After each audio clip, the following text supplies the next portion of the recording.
Good evening and welcome to the NewsHour Agenda. I'm Madhavdas. Viewers, the opposition grouping under the banner of I.N.D.I.A Alliance has decided to blacklist 14 TV anchors, announcing their decision to not send representatives of the alliance to debate shows anchored by journalists named by them. Their justification is that they don't want to participate in any of the debates by these anchors who they claim peddle hate. So in a way, they've become the judge, jury and executioners and gone ahead to issue labels to a host of journalists. But this ban list has been condemned strongly by different press bodies. The National Broadcasters Association called it an unprecedented attempt to muzzle media and ushering of emergency-like mindset. The News Broadcasters and Digital Association also called it against the ethos of democracy. Hitting out of the I.N.D.I.A Alliance, the BJP's branded the move as return of I.N.D.I.A era emergency.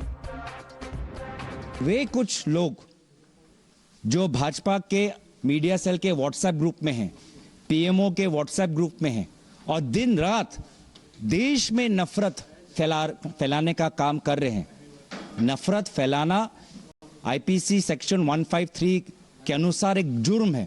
इस जुर्म में हम उन लोगों का सहयोग नहीं करना चाहते। मीडिया की आवाज को बंद करने का काम इंदिरा गांधी जी ने, कांग्रेस ने किया था। आज एक बार फिर कांग्रेस और गठबंधन जो I.N.D.I.A अलायंस है, उन्होंने फिर एक बार मीडिया की आवाज को कुचलने का काम किया। और मैं तो ये कहूंगा, इनको तो अपना नाम एंटी अलायंस रखना चाहिए, क्योंकि ये एंटी सनातन, एंटी डेमोक्रेसी, एंटी दलित, एंटी नेशनल, एंटी कॉन्स्टिट्यूशन और अब एंटी मीडिया हो गए। हम नॉन कोऑपरेशन मूवमेंट की बात कर रहे हैं, हम किसी चैनल पे बंदी नहीं ला रहे। जो कोई शख्स हमको लगता है कि ये द्वेष फैलाता है दो समाज के बीच में, दो जातियों के बीच में, दो धर्मियों के बीच में, और अफवाहों का मशीन बन जाता है, तो मेरे लिए वो आदमी नाकाम है, बेकाम है। मैं उससे बात ही क्यों करूं? और किसी से बात करना और किसी से नहीं करना ये मेरा व्यक्तिगत अधिकार भी है ना। The same people who was lecturing us on the freedom of speech, they themselves by boycotting people or news anchor, they have proved their intolerant attitude. You're watching the News Hour at 10, debate number 1 on Times Now, Super Prime Time. And for more on this, let's go right across to our guest. Joining us with us is Sanju Verma, spokesperson of the BJP. We also have with us author Karan Verma. We have with us Ghanshyam Tiwari, national spokesperson of the Samajwadi Party. Dr. Sunil Singh is spokesperson of the JDU. Lokesh Jindal is a leader of the Congress Party. Ghanshyam Tiwari, let me begin by asking you, while, the reason officially being given is that this is some kind of crackdown on hate. But the questions that are being asked is it because of critical reportage of several of the parties, not just of the Congress Party? There has been questions asked, for instance, of the I.N.D.I.A Party here in Delhi and, for instance, the entire Sheesh Mahal expose. Many are asking, is it because of those uncomfortable questions that there's some kind of attempt at shutting out all of these prominent media persons? Good evening, Madhav, to you, the viewers and my fellow co-panelists. Let me start by quoting Supreme Court. A headline on Live Law News: hate speech, offending anchors must be taken off air. Media should not create division. Supreme Court on 13th January 2023. Again and again, it is digital as well as electronic media, as well as print media broadcast associations of journalists. The Honorable Supreme Court has spoken in different instances about hate becoming the broadcast of the season under BJP rule. And no other party benefits from it than BJP, because they have a complete ecosystem of hate. While our mission is Judega Bharat, Jeetega India, their mission is Tootega Bharat Haarega India. So in that mission, they must ensure that the hate reaches every village, every town. The stories of lynching and anger that leads such these stories should happen. And media or section of media had become the best way that BJP reached out. So this is the body blow to one section of media that became an instrument of Bharatiya Janata Party's hate agenda. And I believe that this sends a message across for the Indian media and across to the world also, okay, that in the mission to make India. It's a message together. of emergency 2.0, says the BJP, sir. The BJP says this is again emergency happening once again, censorship happening once again, which is the mindset of the Congress. This is the charge coming in. You would have heard several BJP leaders, the statement, even the Union I.N.D.A. minister.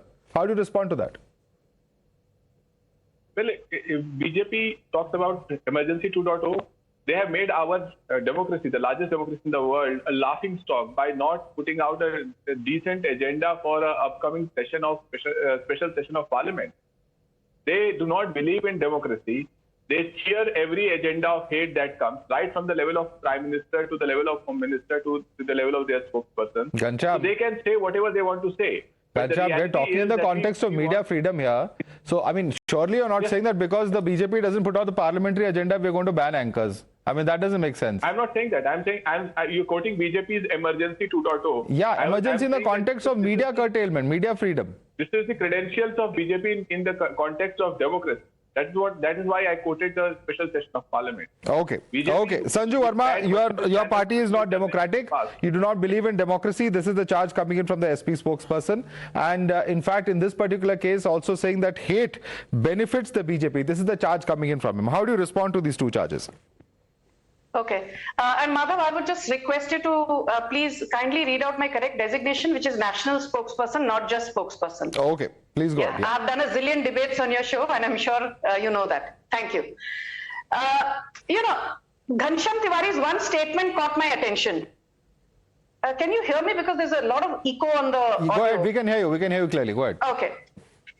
He said, the BJP has made a laughing stock of India in international forums and on foreign shores. So I just want to tell Ghanshyam, the fact that we've become a $3.75 trillion economy, overtaking the United Kingdom as the world's fifth largest economy in terms of nominal GDP. Ghanshyam, are you ashamed of that? Ghanshyam, are you ashamed of the fact that the Modi government runs the world's largest financial inclusion scheme called the Jan Dhan Yojana? Ghanshyam, are you, upset and embarrassed about the fact that the Modi government runs the world's largest self-employment scheme with 67% beneficiaries being Dalits? Is that something that embarrasses you? Are you embarrassed about the fact that the Modi government runs the world's largest health insurance scheme called the Ayushman Bharat Yojana? Are you embarrassed, Ghanshyam, by the fact that the BJP runs one of the world's largest inclusion scheme with respect to farmers called the Pradhan Mantri Kisan Samman Nidhi Yojana, with close to 3 lakh crore having been disbursed, to small and marginal farmers? So please don't come and make reckless statements, but I will tell you what.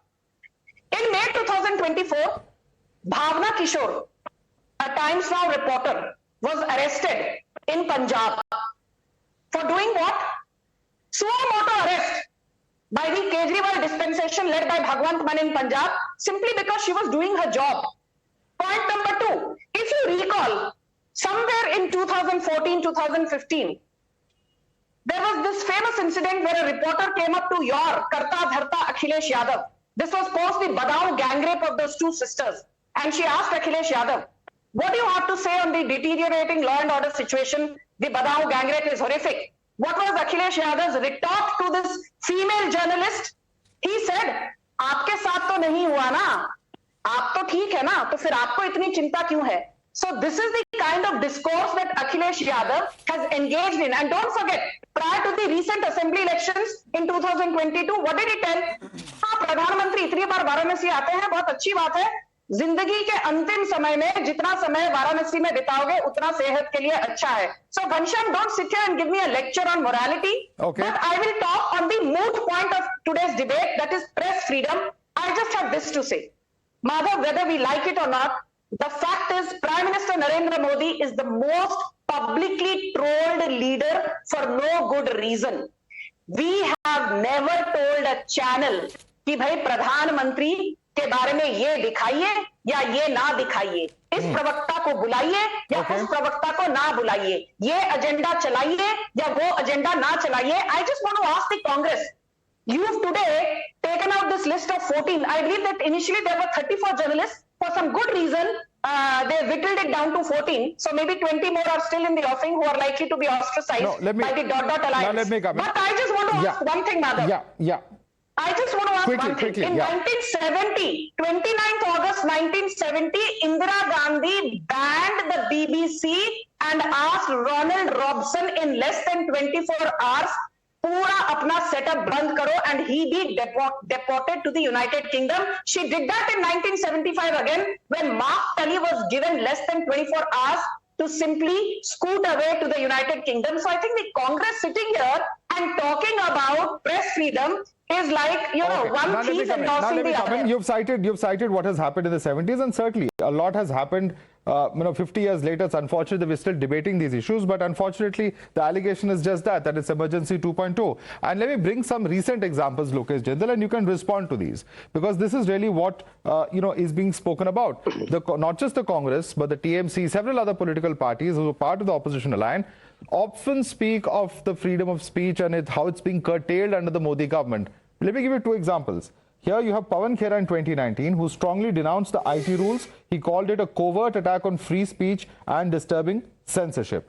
Earlier this year in March, Rahul Gandhi voiced his apprehension about the suppression and control of media, said that one particular ideology is dominating the narrative. After his defamation case, that is of Rahul Gandhi, Abhishek Manu Singhvi said that defamation is an exception to free speech, but is expressed his alarm over repeated and severe assaults on free speech, particularly after one has spoken. How is this supporting free speech? Can you explain to me, Lokesh Jindal? Madhav, if you talk about institutions, judiciary, or the mention I'm talking about free speech. Please answer free speech in the context of what we have just spoken about. I'm coming to free speech. Don't divert the issue, please. Free speech against whom? Free speech against whom? Free speech against ruling dispensation. Because history has shown that the ruling authority... Free speech is a two-way street, sir. How can you say free speech only matters when it comes to... Free speech is a freedom to criticize all. Even the opposition can be ruling in some other state. Does it mean that if there's no BJP... Sir, tomorrow, if there is a Congress government... Let me ask you a simple question, Lokesh. Let's sort this debate out. If there is a Congress government tomorrow, assume, ruling here in the national capital, will it not be free speech if you question a BJP government in a state? So what are you saying? Well... What is an establishment in one place becomes a ruling party in another state. It's not such a simple argument. No, Madhav, free speech, the context is always vis-a-vis the ruling dispensation. Also the ruling dispensation. Or the state, whichever is the ruling party, it is against that ruling party, it is against the policies of the ruling dispensation that we talk about free speech. Certainly an important part. When we talk about media and its free speech is in the political contexts when the media asks questions to the ruling dispensation. It is not the other way around. Today what we are seeing, isn't it true that media is promoting the ruling dispensation? Okay, so that's Isn't the the issue. media supposed to ask tough questions to the ruling dispensation, or it is supposed to ask questions to the opposition? And certainly. But the simple question that arises, this is, Lokesh. Is asking question to the ruling party? Lokesh. I mean, this is something which is almost like the media, rather than holding the ruling party responsible, rather than upholding the democratic credential, it is in another way promoting an authoritarian regime where the ruling dispensation is proved to be infallible. I mean, the ruling party is absolutely not able to do any fault. Now we want the media to question the government. Why is it that GST appellate tribunal has not yet been constituted? Why is it that till now, why was a SEBI chairperson made the executive of N.D.I.A, and the same SEBI person from 2014 till 2017 had benefited Adani? All these tough questions were supposed to be asked by the media to the ruling dispensation. Yes, Lokesh Jindal, so you have admitted that the statement of Mr. Pawan Khera and of several other leaders of the opposition that this is a crackdown on hate speech is wrong. You're saying it is media bias that we are questioning. Media has not been fair. We are questioning their bias. This is what you're clearly saying. Thank you for clarifying that. No. The Kashmir files, the Kerala stories, these were commercial movies. Tell me how many debates happened on the media channels over these movies. Now tell me one thing, Madhav. So what is the issue here? Media going to... If there is free speech, there should be freedom to air whatever opinion one wants to. What's the issue there? If a responsible media is going to promote... So it's basically, your problem is that the narrative does not suit you. The narrative does not suit you. Let me bring in a senior journalist. All your queries about free speech and which way it really means. Let me bring in Neerja Chaudhary on this. Neerja Chaudhary, Lokesh's problem is that the media, according to him, is not doing its job. Now, this is a very tricky area simply because this is subjective. Anyone, any political party, any citizen, any journalist may have their own views. But if they're not palatable to another individual, does that mean it is a right justification for censorship or banning or blocking them? I'm not even getting into the hate speech argument here, because Lokesh here has very clearly said it's because the views are not palatable or suitable. Neerja Chaudhary. Well, to begin with, I will say the media's role is neither to do propaganda for the government nor for the opposition. That's not our role. But our role is becoming very, very difficult in a polity which has become highly polarized. We are getting sucked into this polarized whirlpool, making our task very difficult. As far as this decision of the opposition to boycott certain anchors, I find it's very unfortunate. I can understand the frustration that many opposition politicians feel when they go on certain channels, to be shouted down, not to be given a fair chance to have their say. All that's very frustrating. But having said that, a tit for tat, or boycotting anchors, what you're doing is further polarizing the scene. What you're saying is these fellows are for the government. In other words, are the other side not for the government? Is that a conclusion one needs to draw then? So I think that's not the way to go about it. Anybody in public life has to face very difficult questions and should face them, even though it may not be an even playing field. I grant that. But having said that, one last word I want to say, Madhav, on the emergency that this has been likened to, that this is emergency 2. Emergency 2 is not, this kind of a thing. Emergency 2 was a system promulgated by the government, by I.N.D.I.A. It meant suspension of fundamental rights. It meant media censorship. It meant judiciary not being allowed autonomy of functioning. It meant extension of the Lok Sabha by a year at a time. It meant constitutional changes that abridge the rights of citizens. This is not, so, we have a tendency to use this word very loosely. Of course, the institutions are under pressure. The media is under pressure. Judiciary is under pressure. And this happens under a strong government, always. Absolutely. But, you and I are able to talk like this. This would not be possible in an emergency. Absolutely, absolutely, and that's the important point. I hope, Lokesh Jindal, you got those points, but I want to bring in Dr. Sunil Singh on that. Dr. Sunil Singh, whether we're talking about arrests of journalists, and leave alone the fact that they have taken place across states, but there are examples even within opposition-ruled states. There are examples within Rajasthan, there are examples within Chhattisgarh, and there are examples within BJP-ruled states as well, where journalists have been targeted, where media has been targeted. So this is a very selective view of saying that, we are going to cramp down on media, leave alone boycott. There are actually violence and arrests against journalists that take place across the board. So who really has the moral high ground over here? Madhav, media and the press are the fourth pillar of democracy, the important part of democracy. We have respect for all the anchors and all the TV channels. Even the anchors we have boycotted, we have got our own reasons, but we don't mean any disrespect to them. And in taking this decision, we are really pained to take this decision. But you see the background and the reason. What was happening? Our leaders, memes were being made. We were mocked into. Our party people were not given the airtime. And the so make memes of BJP leaders. Surely on national television. Spokesperson. Sir, this is Mr. Dr. Sunil Singh. I'm sorry I'm interrupting you, but this is a very, very shocking mentality on display over here. Ghanshyam began by talking about hate speech. Mr. Pawan Khera talks about hate speech, but both you and Lokesh are talking about dissent. Yeah. And dissent is fundamental to democracy, sir. If you are finding that others are making memes of you, please make memes of your rivals, whichever party they may be. But that does not mean that you block media. This is a bizarre argument to give in the time of social media, in the time of the internet, in the time of instant communication. First of all, Madhav, you should... You're telling me that memes are the reason we're blocking anchors? You should be a patient listener first. That's what I meant. No, that's a multifactorial reason. Why don't you understand? Our spokesperson was not given airtime, and the media anchors were behaving as if they were a spokesperson of the ruling party. So they were all partisan attitude. If there is a partisan attitude, we will not take part in that. And we hope that their habit improves and we again come to take part. I think that was just to give them a lesson. They will agree to it. They are important part. We are pained to take such a type of decision. And you carry one word and you start this thing heckling the India spokesperson. That is not the point. That's what I mean. A good anchor only takes the good anchor only takes. I would correct them also. It's only about correction of a wrong thing. You can complete your point. There's no idea of heckling you. You have made your point. And the only question that I have, and I find this a little bizarre, because I'm going to bring in Neerja on this point as well. And she's a senior journalist, so that's why. Karan Verma, just bear with me 1 minute. Neerja Chaudhary, this is also a very dangerous argument.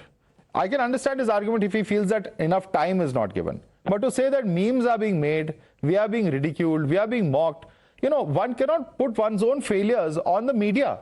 Because this is a very strange set of arguments that are being put forth now, reasons for blocking or banning a particular anchor. Yeah, no, to say that I can understand when you don't give the person from the opposition time to have their say, or you heckle them, or you shout them down. That should not be on. And I think the time has come when we in the media need to introspect, really seriously, maybe an in-camera get-together and really look at the kind of challenges we are facing. But for the politicians to say that uncomfortable questions should not be asked of them, that, what is our role, Madhav? It is to show the I.N.D.I.A to the government, yes. Agreed. Hold it accountable, but also to every political party. Why do we say that we would like the Prime Minister to address a press conference? Why do we say that? It is precisely for that reason. Why do we criticize India Group for not fielding questions at the press conference in Bombay? And even recently in Delhi for that matter, yeah. Can I come in? Certainly. I want to bring in Karan Verma on this because Karan Verma, this is something that I have to ask on all sides. There was criticism recently, you would have seen, that during the G20 summit, the US media claimed, at least those US media who were traveling, that they were not allowed to even cover the bilateral meeting. They said that we had to go all the way to Hanoi for President Biden to be able to articulate his views on human rights, what he perceived to be at least human rights violations in the context of India. So this argument is not something that goes one way. There are arguments about suppression of press that even the international media faces and has been widely reported as recently as last week. Madhav, not only is this entire ban thing devoid of morality, it is also a very crybaby and a sissy move, which will backfire big time. I mean, who does that? They make memes on us, they make fun of us, we don't like it there, so we'll ban them. I mean, this is so ridiculous. I mean, this is not how political parties strive. I'll just give you 3 examples where actually some of the government policies have been discussed threadbare. But you haven't answered my question. You're also diverting like the others. It was covered in such great detail. I'm coming to that. Your voice is, there's some delay. Look at the CAA protest. Look at the farm bills. Weren't they discussed threadbare? Look at the Agniveer scheme. So for anyone who's saying the media is a cheerleader of the government, no, it is not. It has been very critical and it has discussed issues threadbare. If you are going to spread hate by saying Sanatan stands for hate, Sanatan stands for Corona, of course it will be discussed. So you have set that agenda. Don't blame the messenger. Don't shoot the messenger for this. As far as the US example that you gave, today is a time when everybody is trying to build bridges. There was a time when Donald Trump never used to go on CNN. Today even he is doing a town hall on CNN. So this kind of approach, yes, the media is under stress. Today the world is polarized in the sense that yes, there is left-leaning, right-leaning, and there are also algorithms which further support those echo chambers. But having said that, still a political party needs to build bridges. They can't work in silos. You don't win an election by being in an echo chamber, Lokesh. You have to win the voters of every side. Even if the other media outlet you think, you perceive as biased, even then you have to go there and win over voters. And please get out of this utopic thing that media is biased. It is your actions which have been biased. You have for a very long time been very dismissive of the majority community. community, of the Hindu community. You have practiced so-called secularism, and today when that lie is called out, you have a problem. So let you get used to a level. Let me address this issue, because what you talk about hate is also a matter of perception, Ghanshyam, because there are issues that BJP may talk about. He just spoke about an issue, Sanatan. Is discussing that going to be now perceived as a Hindu Muslim or a hate issue? Number one. Number two, there are track records. Have you heard of an individual by the name of Devmalya Bagchi? He spoke about the illegal liquor trade and he was arrested by the West Bengal government. It's a recent example I'm giving you of what journalists actually have to go through. It's a very real and a very practical problem. And that is not a state that is ruled by the BJP. It is ruled by the TMC, who's an ally of yours. Well, I'll just read two headlines from this month, from August itself, a month back. How did India's news channels become so full of hate? Second headline from the last month is the virality of hate in India's new media landscape and the forces behind it. If anybody sits here and says that in the last 10 years, Indian media has, or a large section of Indian media, has not become the instrument of Bharatiya Janata Party to propagate hate in every town, every village, every city across the country, then you are either a staunch supporter of the Hindutva project of BJP, or you are just a blatant liar, because this is what has happened. Indian media, day after day. But that's the problem, Ghanshyam. You are sitting in judgment of who is supporting your rival, and that itself is problematic. You can't be the judge and jury in your own case, can you? I'm simply saying that day after day, every day, discussing Hindu-Muslim agenda. That what happened in a school. That's the entire point. That's the entire point. If these are issues that one party is raising and there is a discussion happening on it, and this is part of the political discourse, it's very difficult. I'm not in any way justifying hate. I'm not. One second. Let me just clarify my position, though. I am not in any way justifying hate. If there are cases of those, one second, Ghanshyam, just listen to me. Just listen to my question. If there are cases of those who are carrying out hate speeches, who are making defamatory statements, or who are even putting out fake news, there are legal remedies for that. You can fight cases. You can fight against them in court. What legal remedies have impacted Amit Malviya? What legal remedies have affected Sambit Patra? There are enough dossiers of people spreading fake news. Okay, one second. Many of you are speaking at the same time. I can't hear any of you if all of you speak at the same time. All right. Ghanshyam's question to you is that there are many within your party who have made what he calls hate speeches and have not faced the action of law. Respond to that. Sanju Verma. Madhav, I just want to say one thing. Now today on your debate, Neerja is a neutral journalist. Karan Verma, he comes as a political analyst, but we all know he has right-wing leanings. I'm the only spokesperson from BJP. You have Ghanshyam from the ... Alliance, Samajwadi Party. You have Sunil Singh, JDU from the ... Alliance. You have Lokesh, who everybody knows is the unofficial spokesperson of Congress. So basically, on your debate today, it is 3 versus 1. No, that's wrong. Neither Karan Verma nor Neerja have agreed with them. Please don't put out. Now you are putting out a false narrative. They have all countered what they have said on the other side. I don't think you should come. I don't think you should make that false equivalence of all the people today. Yeah. Okay. Now let me come in. Okay. Sanju, you know. Yeah. Sanju, you're equal to 5. So don't worry on that score. Thank you, Neerja. Thank you so much. I take that as a compliment coming from somebody as seasoned as you. I second that. Okay. Okay, there you go. Now we'll be accused by I.N.D.I.A Alliance panelists of having an unequal debate, but on a lighter note. Go ahead. Thank you. Okay, thank you, Madhav. That was said in a lighter vein. I love coming on your shows, Madhav, irrespective of how many people are there from the other side. It doesn't matter. First and foremost to Ghanshyam. Ghanshyam, since you keep, quoting headlines, I hope you will also quote this headline. This is during the G20, just after the bilateral meeting between Prime Minister Modi and President Joe Biden. And Madhav has covered this event extensively. I'm quoting Joe Biden ad verbatim. He said, you, PM Modi, are bringing us together, keeping us together, reminding us that we have the capacity to tackle challenges together.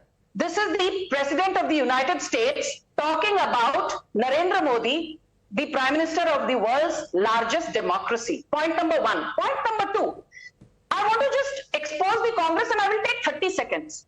1951, the first amendment by Jawaharlal Nehru to curtail free speech. 1976, the 42nd amendment by Indira Gandhi to curtail the power of judicial review of courts and the freedom of expression. Okay. Then again, 1988, thank God that bill did not see the light of the day. Rajiv Gandhi tried to pass the anti-defamation bill to curb free speech, not through the back door, but through the front door. Now let me tell you very quickly to the JDU spokesperson, do you remember just a few weeks back, the horrifying broad daylight murder of Vimal Kumar Yadav in Araria? All right. He was a journalist and he was killed down by a dispensation. All right. Sanju, we are completely out of time on this debate. I'm sorry I have to interrupt you. I have to thank you, Karan Verma, Neerja Chaudhary, Ghanshyam Tiwari, Dr. Sunil Singh, Lokesh Jindal for coming in. But it's a very important debate. It's a very important debate because today, in the run-up particularly to an election, a Lok Sabha election that is scheduled for next year, the questions and the challenges that journalists face are many. There are those who will try to, paint journalists in one light, paint them in one ideological light. The others will call them hate speech mongers. There are others who will in fact arrest journalists. There are those who will take action and resist their entry into important places, whether it's parliament or even their accreditations. There are several challenges that journalists face. The questions are many. The question is that perhaps no side can take the high moral ground on that. But as citizens need to be very well informed that this is certainly an important issue, and an important issue where we've seen what's happened in the emergency and cannot and should not be repeated again. On that note, I'd like to thank you for joining us.